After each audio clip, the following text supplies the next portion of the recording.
I never use paper when I defecate. I go to the toilet 20 times every day. I tear the toilet paper into fragments, use the urine in the toilet bowl to form them into balls, coat the balls with glue all around, then wrap everything with a wet tissue. After kneading and squeezing it tight, I get a strangely shaped large paper ball. When the prison guard unlocks my handcuffs, I secretly stuff it into the keyhole of the small window. This way, even if the guard locks the small window, I can push it open immediately and reach the combination lock with my hand.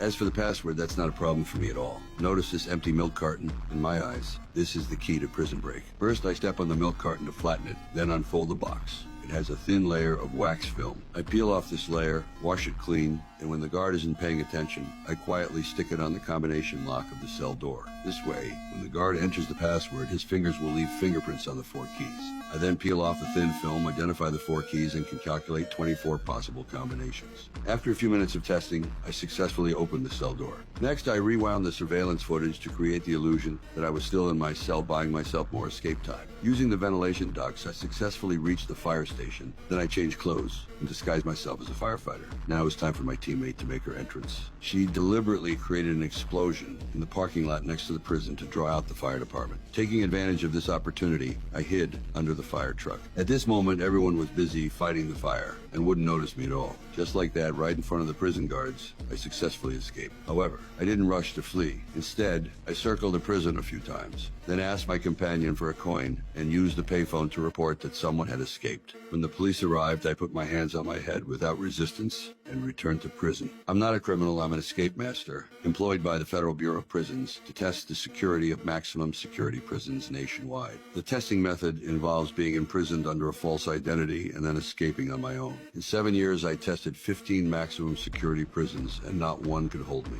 Until this day, when CIA agents approached me, they offered me $1 to test the security of a mysterious prison for the CIA. For the sake of that $1, I agreed. As before, there was a false identity, a contact person, and an evacuation code to ensure my safety in prison. My companion implanted a tracker in my body. It seemed foolproof. However, what I didn't know is that from the moment I took this assignment, I had fallen into a huge conspiracy. I was captured right after leaving. But I didn't expect these people to be extremely violent. They first knocked me down with a stun gun. Then, as if they knew in advance, they directly used a knife to dig out the GPS from my arm. Finally, they injected me with sedatives, causing me to faint on the spot. When I woke up again, I met a man who claimed to be the warden. He wasn't my contact person at all. Everything here felt eerily strange.